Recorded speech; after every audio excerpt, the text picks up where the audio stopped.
For more than a century, Carmel Public Library has been a treasured cultural center for our community, offering free programs, services, and library collections to more than 112,000 library patrons and visitors every year. The Carmel Public Library Foundation was founded to raise the funds to operate the library. Our mission is to ensure as well as colleagues like Friends of the Library makes providing all your library services possible. Your gifts have an enduring impact.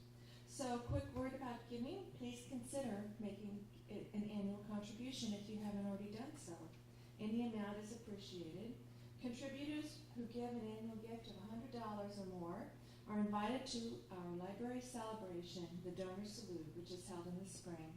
It's a special community event, our way of sharing our appreciation. We hope to see you at this fun and popular event in the spring because you are the reason our library is open and thriving. Now for our program tonight. But first a few words about the author of Troublemakers. Leslie Berlin is project historian for the Silicon Valley Archives at Stanford University. Leslie has been a fellow at the Center for Advanced Study in the Behavioral Sciences and served on the advisory committee to the Lemelson Center for the Study of Invention and Innovation at the Smithsonian's National Museum of History. She was a prototype columnist for the New York Times and has commented on Silicon Valley for the Wall Street Journal, NPR, PBS, the BBC, The Atlantic, and Wired. She received her PhD in history from Stanford in 2001 and also holds a BA from Yale University in American Studies. Her first book, published in 2005, The Man Behind the Microchip, Robert Noyce, and the Invention of Silicon Valley, is a biography of inventor-entrepreneur Robert Noyce. Tonight, the Library Foundation brings you Ms. Berlin's latest book, Troublemakers, the gripping tale of 6 exceptional men and women, pioneers of Silicon Valley in the 1970s and early 80s, and how they worked together across generations, industries, and companies to bring technology from Pentagon offices and university laboratories to the rest of us. In doing so, they changed the world. Among these masterminds is Carmel's Niels Reimers, who changed how university innovations reached the public, and in the process, he helped launch the biotech industry. Mr. Reimers is also a Carmel Public Library trustee and past Carmel Public Library Foundation president. Now, please welcome Leslie Berlin and our executive director, Alexander Fallon, for some in-depth conversation about Troublemakers, and we'll have some time for the end for Q&A. Welcome.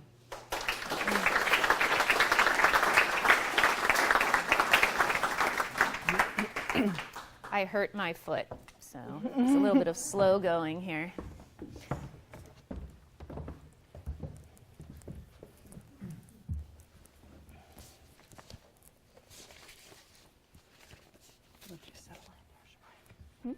Here's your mic. This one's yours. Thanks. You're welcome. That one turns on.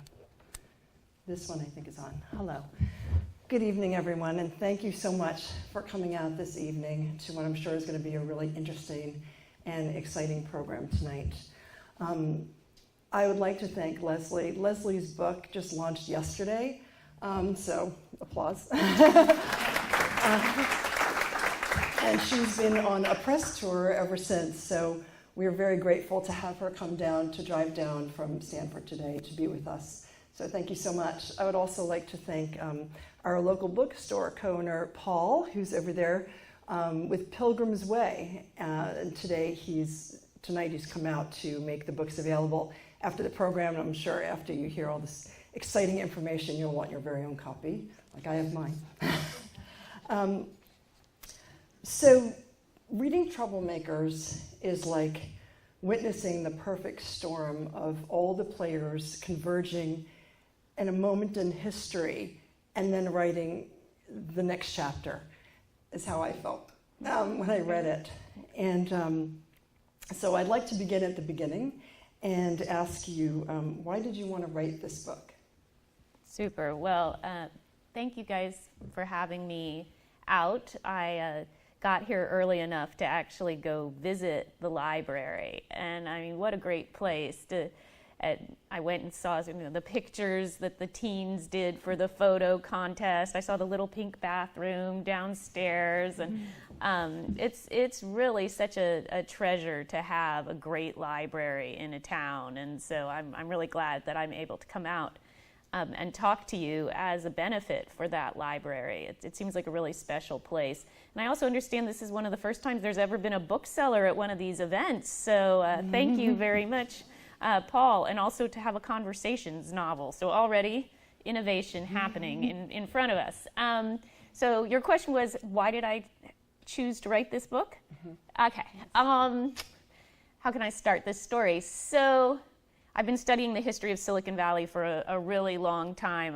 When I got that PhD you heard about in 2001, that was on the history of Silicon Valley, the semiconductor industry specifically.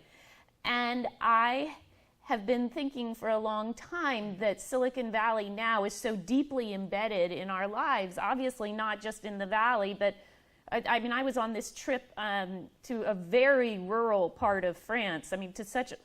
So rural that we didn't know everything shut down on Sundays, and we were on our bicycles and we couldn't find any food, and we ended up having to follow this family on our bicycles very far to their very remote farmhouse, where we had a meal with them. And then probably 3 weeks later, I got home and there was a Facebook friend request. And so Silicon Valley now is everywhere. And I was curious to know, because in my first book, which, as you heard, was about Bob Noyce, who's the co-inventor of the microchip and the co-founder of Fairchild Semiconductor and also of Intel, that was still very much a book about Silicon Valley, almost as this isolated, remote place that was where sort of gearheads sold to gearheads. And I was curious, how did we get to the point that we are now?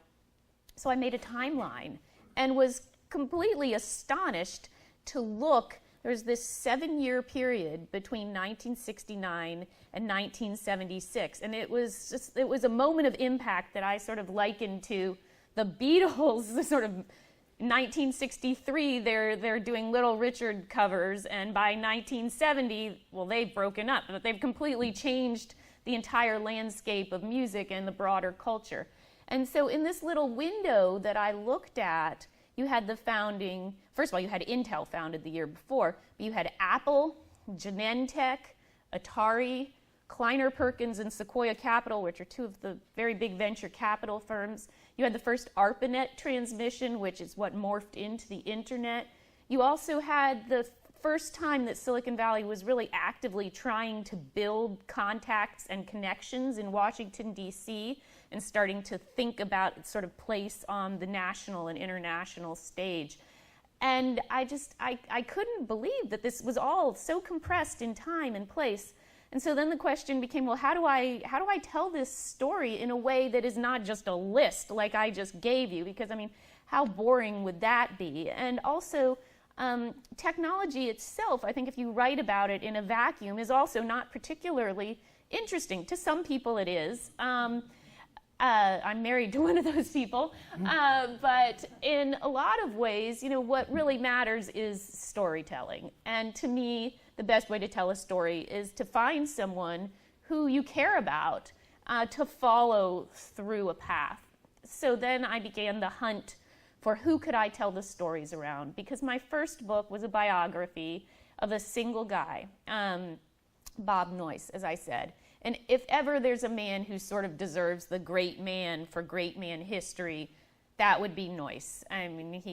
He co-invented one of the most important technologies of the 20th century and arguably of all time, co-founded one of the biggest companies in sort of American business, and the first successful semiconductor company in the Valley, the first successful silicon company in Silicon Valley. And he mentored Steve Jobs, among other people. But I also knew the whole time I was working on that story, and Noyce stressed this himself, innovation really is a team sport. And if you look just even to the side, the tiniest bit, at the people outside of the spotlight around that sort of celebrity entrepreneur type person, you find a whole group of people without whom that person wouldn't be in the spotlight. I say in the introduction to the book, I went to a party And there was this was rather recently, and one of the people there was the COO to a company with a very famous CEO. And this person started singing a little song, and the only lyrics were, "He did all the work." Sorry, "I did all the work, he got all the credit." And those were the words. I mean, no need to name, who he was talking about. And I just thought, well, we all can identify with that feeling. And even when the person in the spotlight deserves the credit, and they very often do, there's so much credit to get spread around. So then it became a question of, okay, I knew I wanted to write about a lot of people. Well, how do I choose them? And so then my criteria became they had to be important or tell us something important about the Valley. So someone like Niels Reimers, who you just heard about, and I think it would be hilarious and wonderful if when he walks in the room we all clap because he's coming. He was very unhappy that he was going to have to be late. So I will let you know when he walks in the room, and then we can all let him know. So, I mean, Niels is a great example of someone who's completely unknown, perhaps not in Carmel, but even at Stanford. I had people say, how is it that I don't know about this man?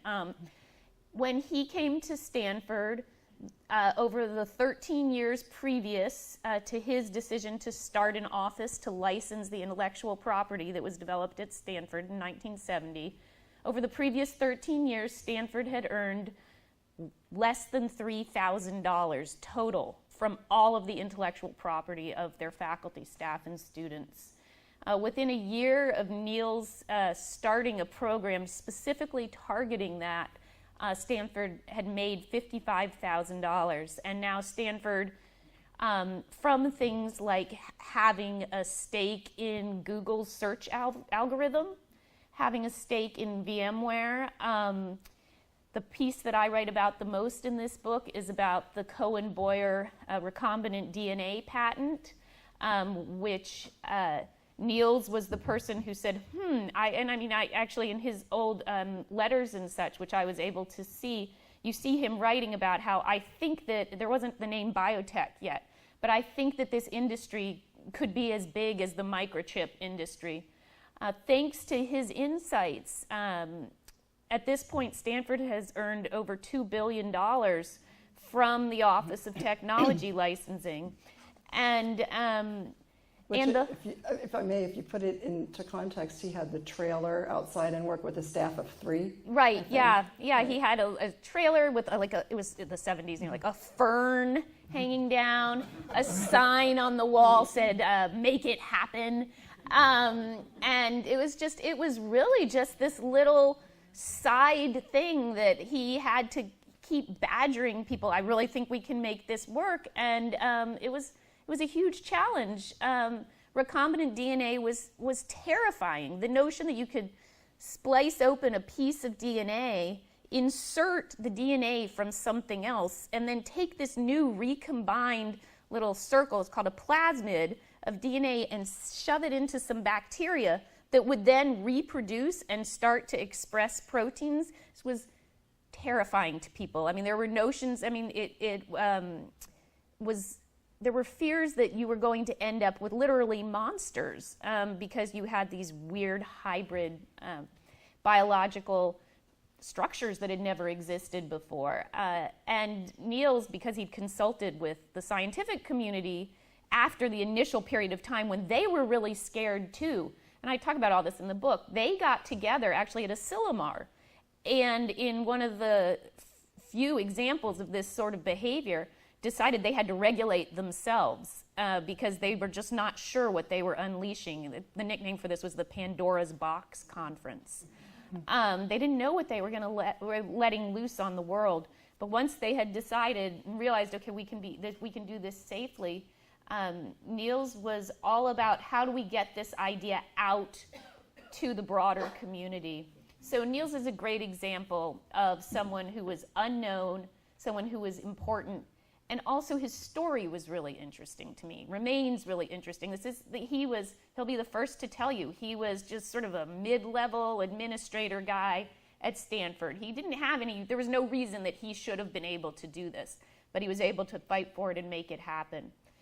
So the other people I talk about in the book, I don't need to dwell on them quite as long as I did with our hometown hero, but I write about Mike Markkula. So Mike, just out of curiosity, how many of you know who Mike is? A couple people, right. So Mike owned a third of Apple along with Jobs and Woz. And he's the guy who went to the famous garage, saw these two fellows working there, and fell completely in love with actually the circuit board for their computer. He was an engineer. He'd retired from Intel at the grand old age of 34. And after he convinced them to give him 20 times the standard stock option issue, and he was there before the IPO. So he had resources. He saw these young guys, and he was able to kind of parlay their genius into a company. And it's funny because the story has been told so many times, Jobs and Woz, Jobs and Woz, Jobs and Woz, that it took me a few, I would say, months to sit back and think, wait a second, and do the math and realize, okay, Steve Wozniak was 26 years old. He so didn't want to start a company that Markkula had to tell him, you have to quit your job at HP. He just wanted to be an engineer at HP, so that's not who made this company happen. Steve Jobs was 21 years old. He'd worked for 17 months of his entire life as a tech at Atari. The guy clearly was brilliant, but he wasn't able to do what happened to that company, which is it was the youngest company to make it into the Fortune 500 at that time. And the person who made that happen was Mike Markkula, this very self-effacing guy, so self-effacing actually that when he wrote software, he used a pseudonym. He went under Johnny Appleseed. And he is the one who built that company, and the way he did it was by pulling in the previous generation of, and they weren't even like big names. They were basically middle managers from semiconductor companies. They were people who saw, oh, here's how you make sure that your suppliers are reliable. Here's how you make sure you have a distribution system set up. Here's how you make sure that you can actually track your orders. I mean, the sort of things that on the one hand are really kind of boring, but on the other hand, if you don't have them, you don't have a company. And that's Mike, and nobody knows about Mike, and he's been perfectly happy to have nobody know about him. And when people write about him, it's always in this very bizarre way, which is just, I mean, it's so not who he is. It's sort of like, then Mike Markkula pulled up in his gold Corvette, and he's like, hiya, boys. I mean, that is just not him at all. So getting to tell his story and put it out there was really important. Another one, important, unknown, and the narrative of this guy who was just like a heads-down planner being sort of the secret ingredient in Apple's birth was, I mean, to me, just fascinating. Okay, I'll quickly cover the others. Can I? I'm sorry, this is supposed to be a conversation. No, that's okay. Monologuing. No, good. Throughout the book, you talk a lot about mentors, and I'm just curious, and maybe I'm jumping ahead, but does that culture still exist? Because it seems like the success for every one of these individuals and then the companies were based on those folks having mentors. Yeah, I mean, I think that when I end the book, I talk about where are these troublemakers now, because it was really my good fortune that they were all alive except for Bob Swanson, who's the co-founder of Genentech, who's one of the people who I track, who quite tragically died in his early 50s from brain cancer after having spent his life trying to develop drugs that would help to save the lives of other people.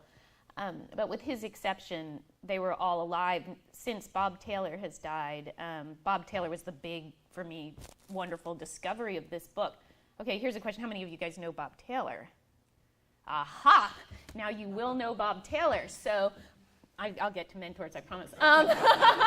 You just answered my other question. What was the big surprise for you during the research? I just anticipated.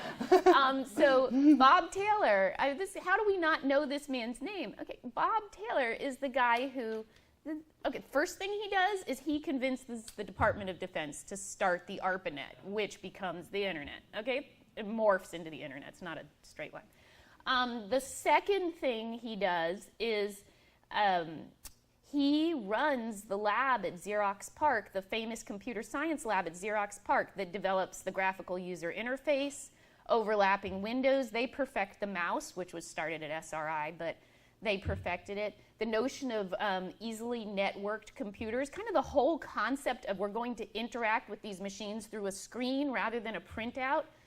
The lab at Xerox PARC is the place that Steve Jobs visited in 1979 and saw all of these things together and said, my God, I have to do something with it. And that eventually became the Lisa and the Mac. And even today, if you think about your phone, ultimately what you're using are those same components. I mean, now we have Siri, so we've got, by the way, Siri comes from SRI, which is where the name comes from.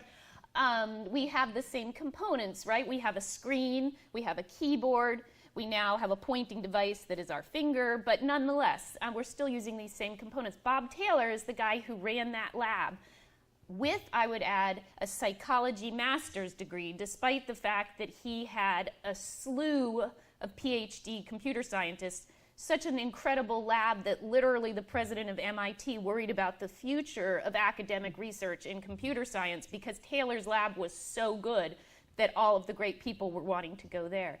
So that's the second thing Taylor did.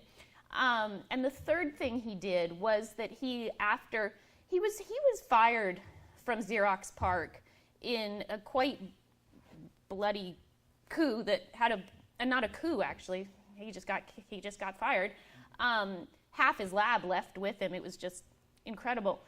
And where they went was to Digital Equipment Corp, to DEC, their systems research center, where among the other things that his lab developed was an early prototype for an electronic book, but also one of his people was one of two key people behind the development of Alta Vista, which was the first search engine 6 years before Google.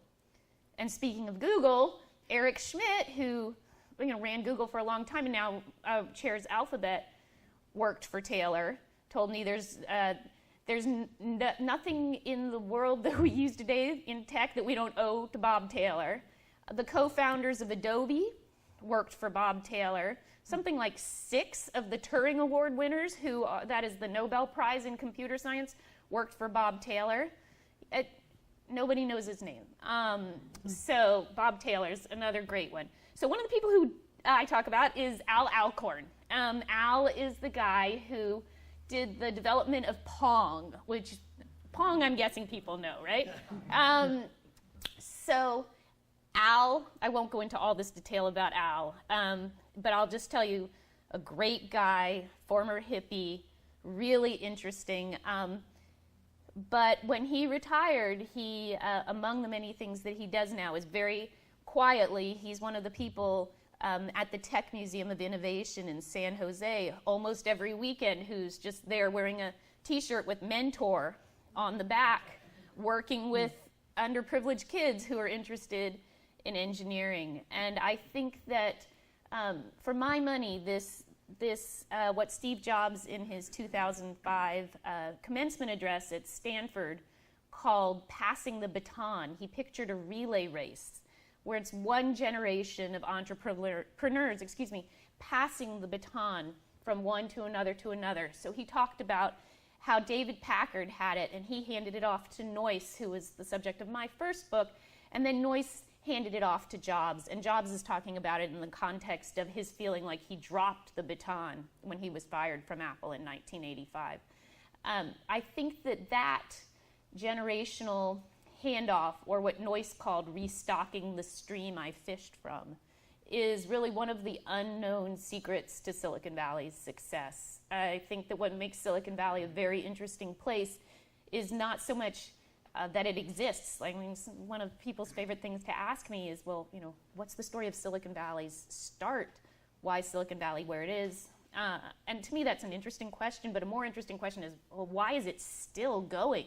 I mean, it's been 70 years, and it's been, usually if you have a region like that, it's something like, a little part of Italy where they specialize in shoes, and they have it done leather for, generations and generations. Silicon Valley has been just one generation after another, where you start with sort of instrumentation, and then you go into chips, and then you go into the generation I'm talking about, which is the personal computers and video games and biotech, and then they go into networking, and then now what are we on? We're on cloud and social and mobile, and it's that reinvention, I think, owes a lot to two things. One is this passing the baton, and the other is the huge portion of the Silicon Valley population that are immigrants. Silicon Valley would not exist without the immigrant population.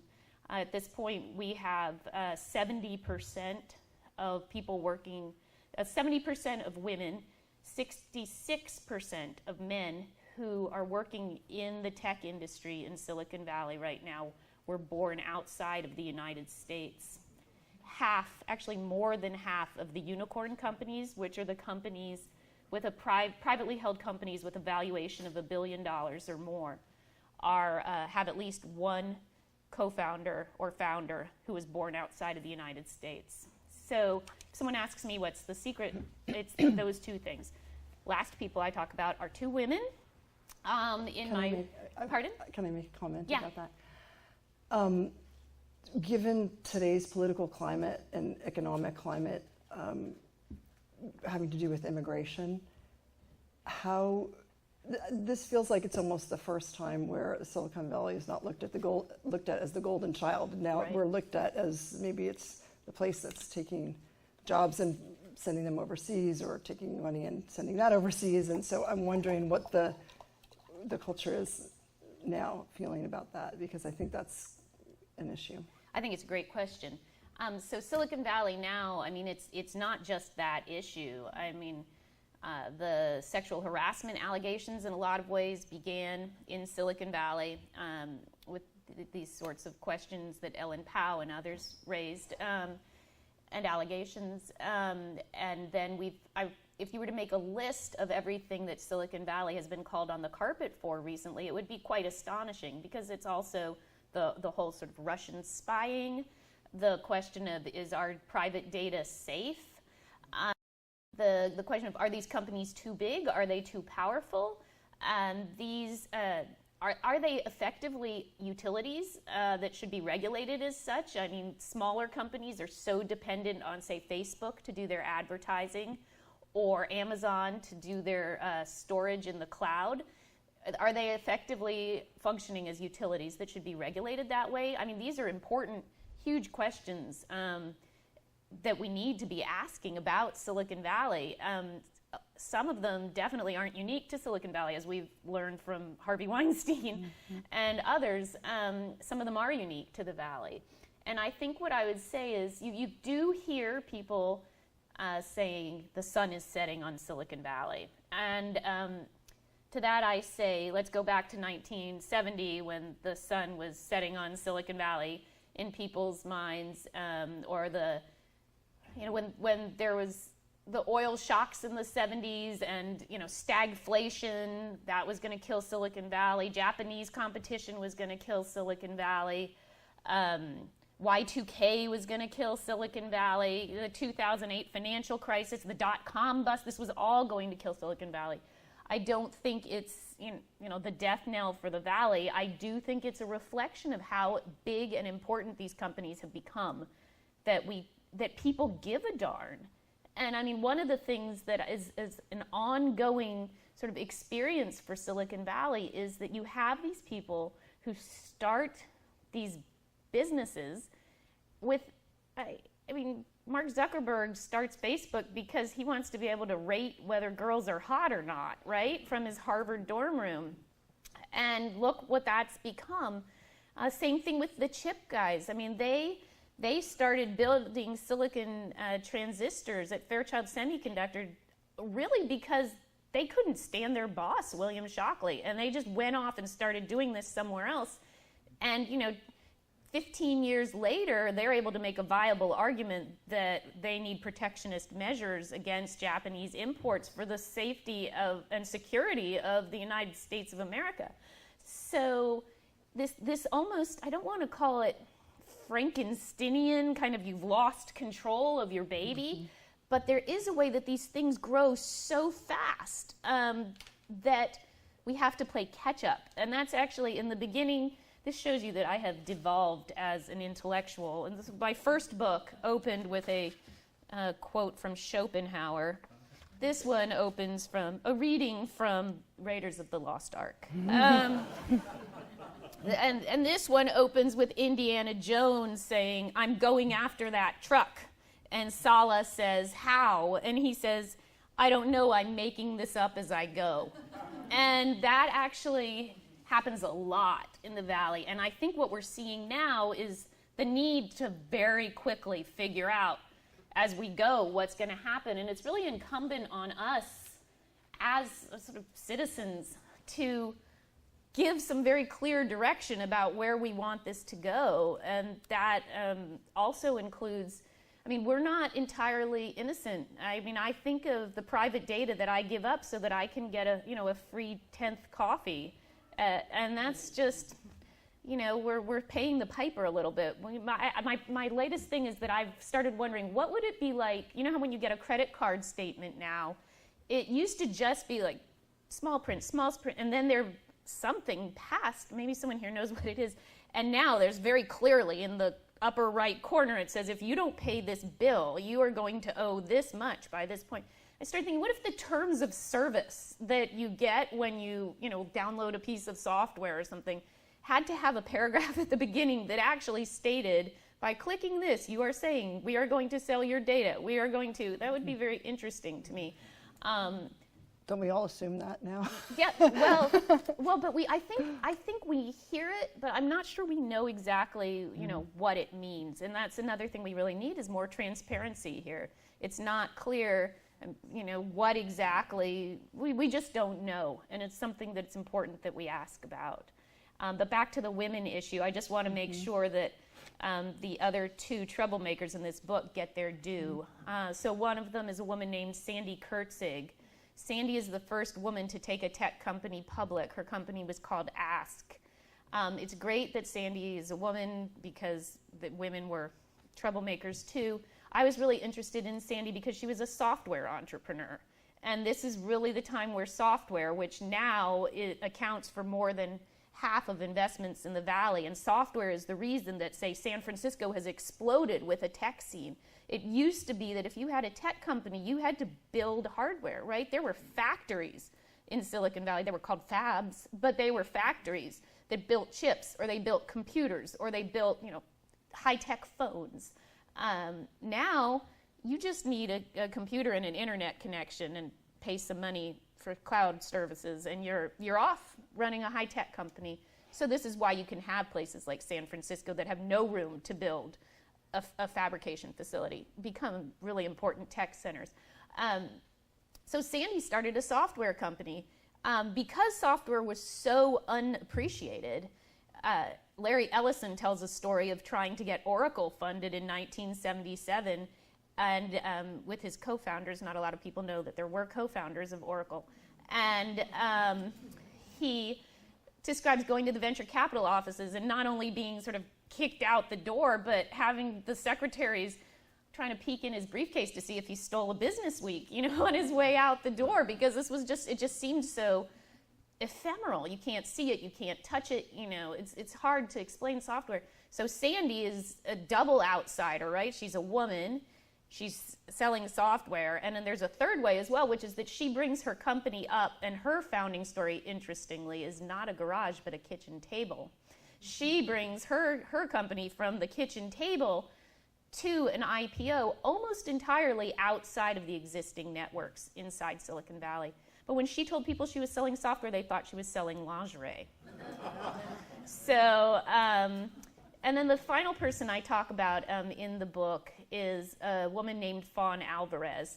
And Fawn is a really interesting story. Her story tracks the story of the Valley. When this book opens, she is 12 years old and she's picking fruit. That's how she earned her summer money, picking plums in the rural hamlet of Cupertino, California. And then she gets a job on one of these manufacturing lines. She has a high school degree, but doesn't go to college, and works her way to supervisor, and eventually, just as those jobs start to disappear, makes the jump that she'd been dying to make, which was to, what she said, being behind a desk. And she eventually ends up as the chief of staff to the president of IBM Rome. And that is a trajectory that does not exist anymore in Silicon Valley. And her mother didn't even make it past, I think, 10th grade. And her mom worked on the line at Lockheed. She worked at Fairchild. She, too, worked at Rome. And, because they had such generous stock purchase plans and such, she ended up a millionaire because these were very, very good middle-class jobs with benefits that extended all the way to the manufacturing people as well. So I wanted to be sure to tell her story as well. And I think that covers all the troublemakers. All of the troublemakers in the book. Do you feel like that they had any kind of lasting impact in terms of what the culture is like for women in Silicon Valley today? Or in your research, did you come across other stories about women and kind of what their role has been in Silicon Valley now? Yeah, so I think that, Sandy always says that one of the reasons she was able to do what she was able to do was that she was the boss. So that made a difference. That said, there were a decent number of women in tech in the Valley early on. There were women game designers at Atari. Not a lot, but they were there. The Macintosh team had Susan Kerr on it, a very important contributor there.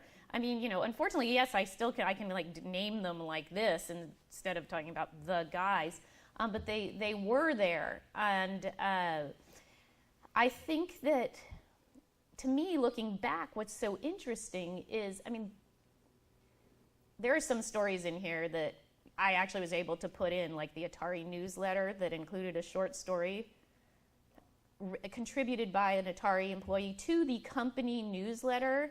All I'll tell you is that it is about a Swedish breastologist named Dr. Wolfgang Tittleboob. This is in the company newsletter. So, can you imagine? This was, and that's one of the stories that I was able to tell. So, I heard stories that would curl your hair about what some of these women went through. But what's interesting is that there was one case where I was talking to one of them. I said, this is such a clear case of sexual harassment. She said, no, this is just the way it was. And so I think that's it to me, as someone who was born, in 1969, I missed, to me, that just never was considered acceptable. And so that was an interesting part of this whole discovery process for me, was just realizing, well, the way they dealt with it. The best-selling book for the working woman at the time had a chapter.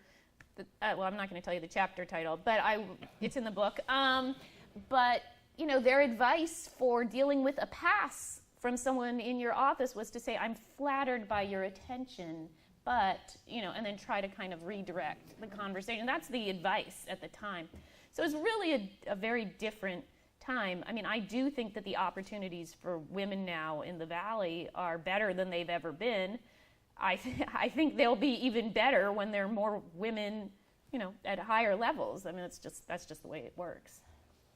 You mentioned Atari before, and then I was reading about the Warner Brothers. Can you talk a little bit about how the entertainment industry got involved with Silicon Valley? Yeah. And some of the others. It's kind of interesting. Yeah, it's. I was on Squawk Box on CNBC yesterday morning, and they hit me with, what does the potential acquisition of 21st Century Fox by Disney tell us about? I was like, Part of the reason I'm a historian is I get to live, 40 years in the past. This happened yesterday. How am I going to handle this? But one of the things that I realized is that Silicon Valley has been part of the entertainment industry forever. That big, now unfortunately somewhat not functioning Ampex sign, on 101. Well, Bing Crosby said that he would know, in 1948, said he wouldn't record his radio show anymore if he couldn't use Ampex's technology because it was able to delay broadcast. Ampex is the company that made it possible for the astronauts on the dark side of the moon to send back that famous picture of Earth. So then what you're alluding to, Alex, in the 70s, Warner Communications, which was, Linda Ronstadt and Rod Stewart, and it was crazy. Welcome Back, Kotter, Clint Eastwood movies. These are all happening under Warner's umbrella, and they acquired Atari. And it was for a lot of the same issues and reasons that people are interested now. Distribution was a big part of it. They had managed to get 1.1 million copies of the Eagles' Hotel California into the record stores in 3 days. And so this was an incredible distribution network at the time. The entertainment industry has used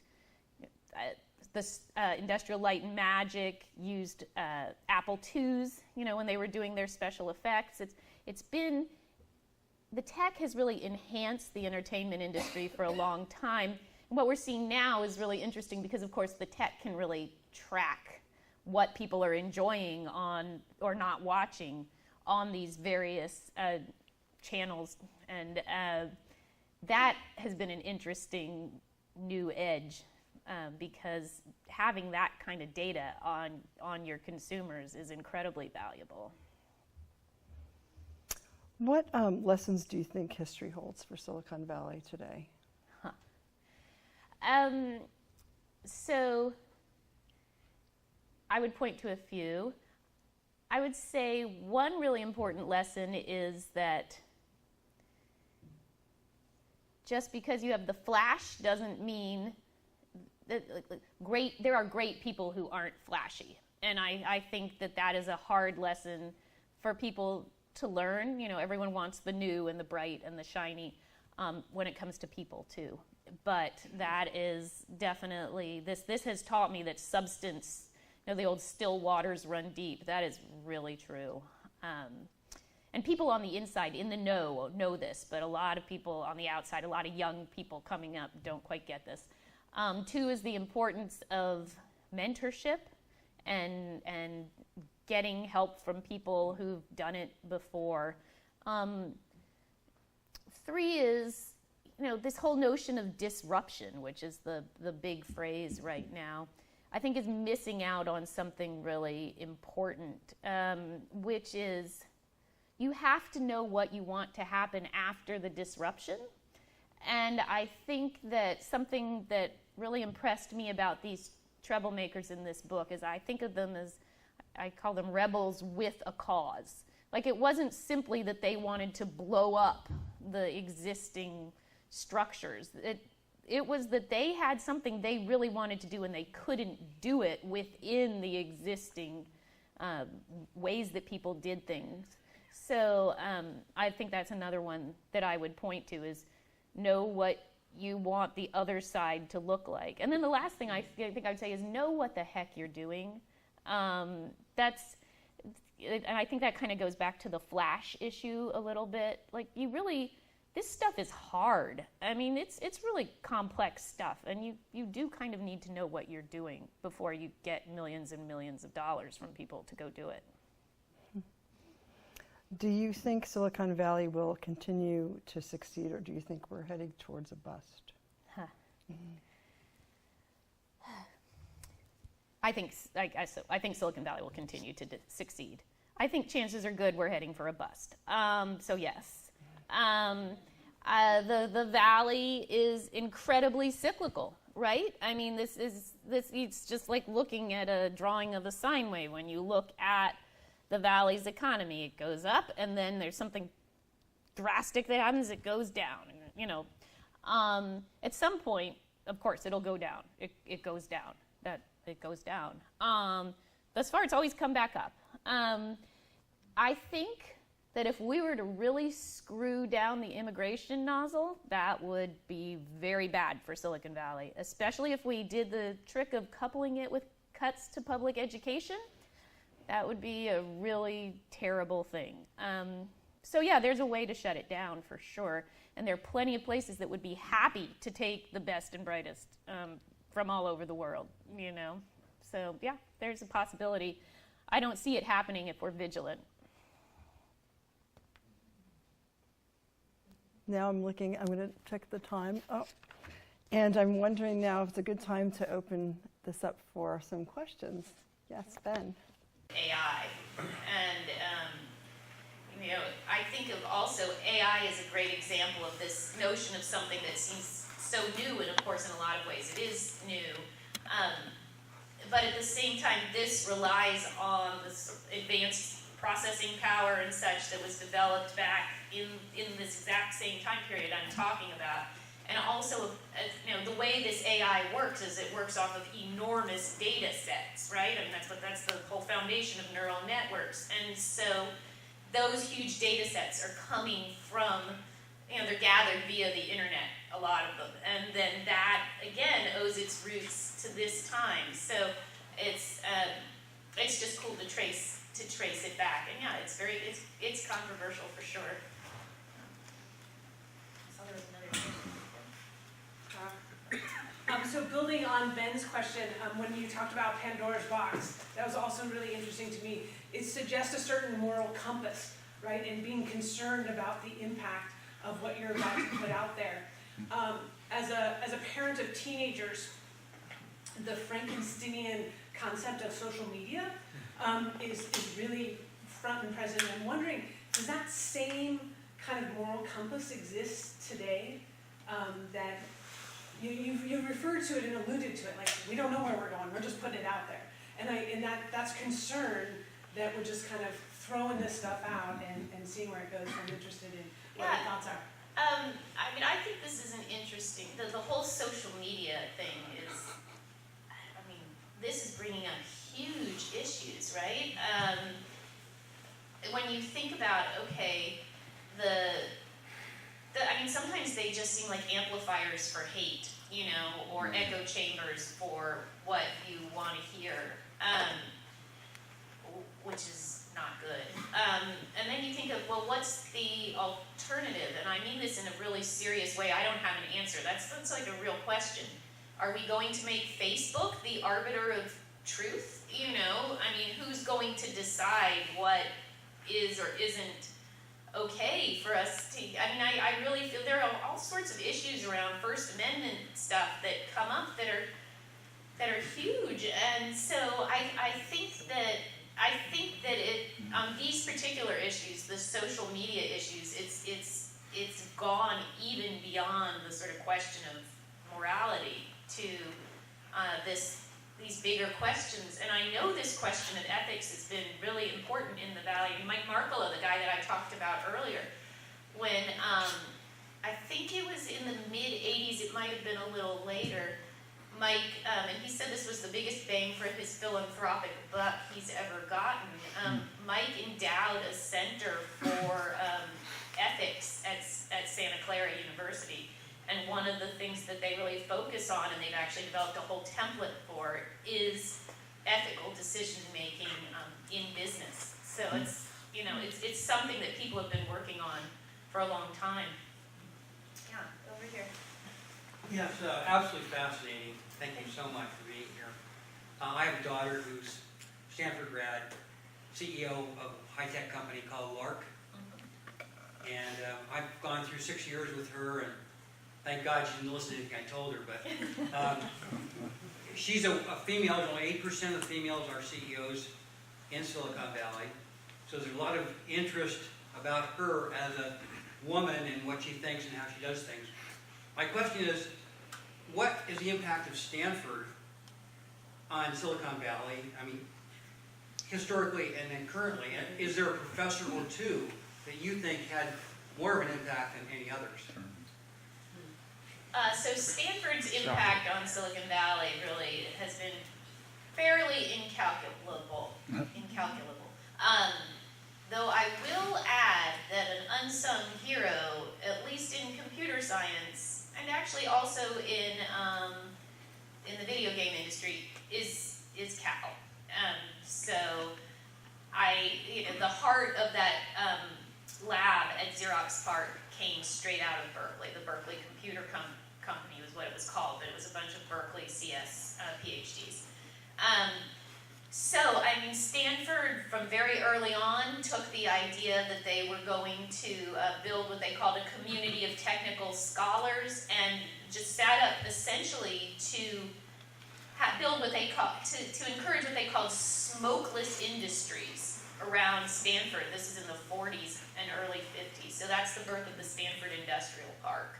I mean, it's one of the sad ironies that, you know, we now know that Silicon Valley is one of the biggest Superfund sites in the country because of all of the chemical runoff from when there were these chip plants. But no one knew that at the time, and these were embraced as these clean industries, you know. Nobody knew what was going on that exactly. But from the beginning, Stanford has encouraged this community, and it's been a two-way street. So engineers at these companies in the 50s and 60s were able to get advanced degrees at Stanford. The whole reason they set this up was that all the smart Stanford grads couldn't find any jobs around the university. They'd all go east. They had a brain drain from Stanford to the East Coast, so this was a way to kind of capture that talent. And right up to today, I mean, the most obvious example is Google, right? Which is 2 Stanford PhD students developing an algorithm and ending up starting a company around it. But yeah, I mean, at some point, I think it's in the book, actually. You can find a list of the companies with Stanford roots, and it's enormous. Also, the research that comes out of Stanford that underpins so much in the Valley, and something we haven't talked about at all that I'll just mention quickly, is the importance of the government in launching Silicon Valley, in supporting the basic research that still, to this day, underpins an enormous amount of high tech. And so I think that's all for us to, here comes Niels Raymer.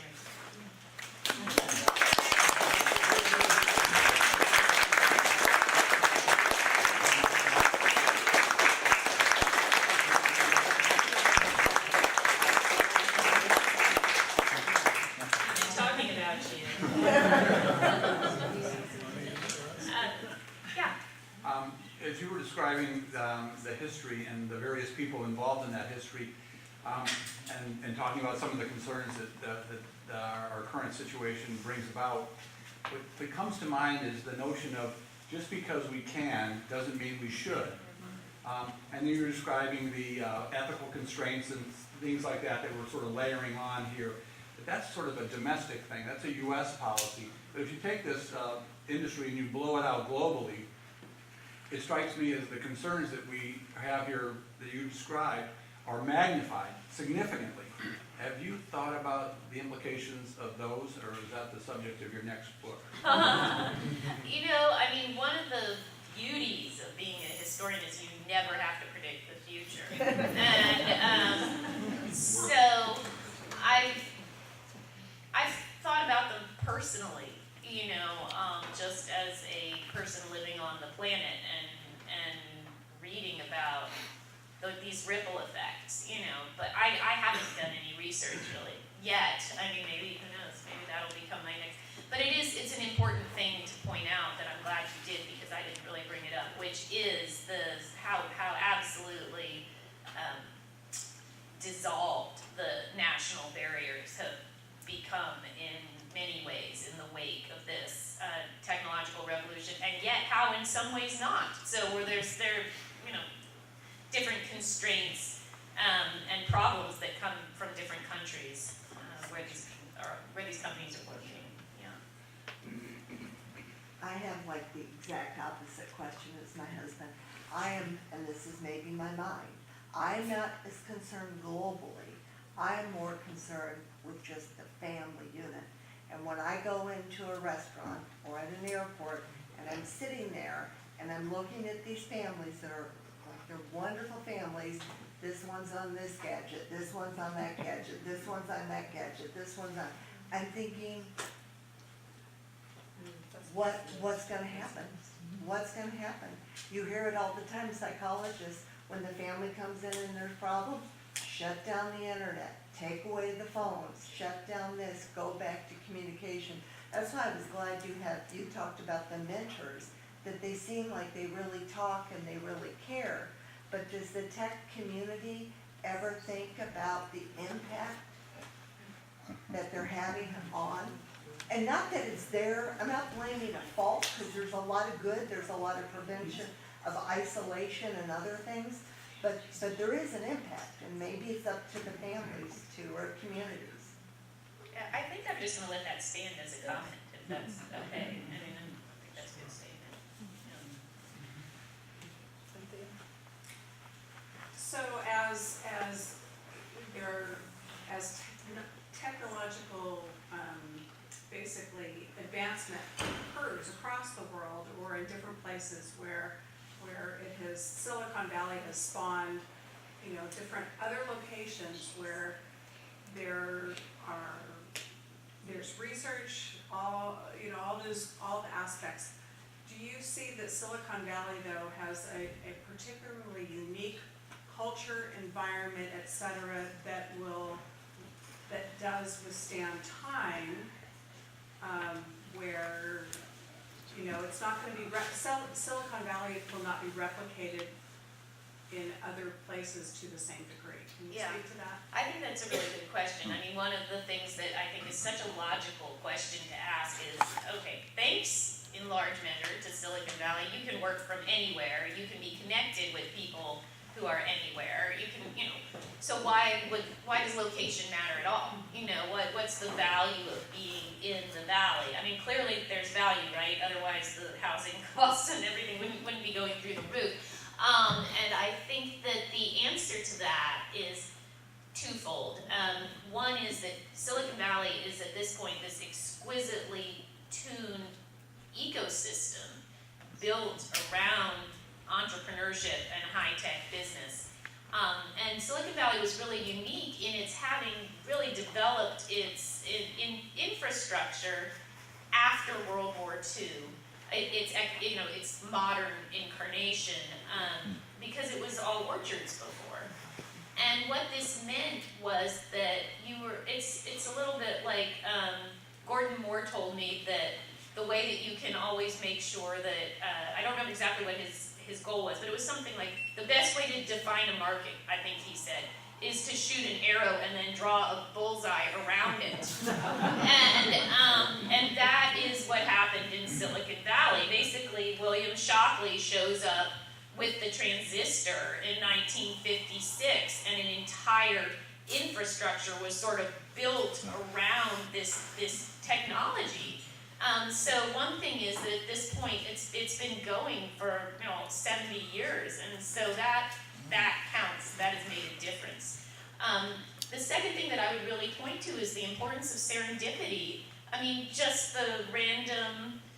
I literally know of 2 companies at this point that exist because the co-founders had kids in the same class, or they ran into each other. One was kids in the same class, one was they ran into each other at a restaurant, and so that sort of thing, I think, is impossible to capture long distance. I mean, you see companies spending enormous amounts of money to try to reproduce that kind of serendipity in their campuses, right? This is one of the ideas behind that circle that Apple has adopted.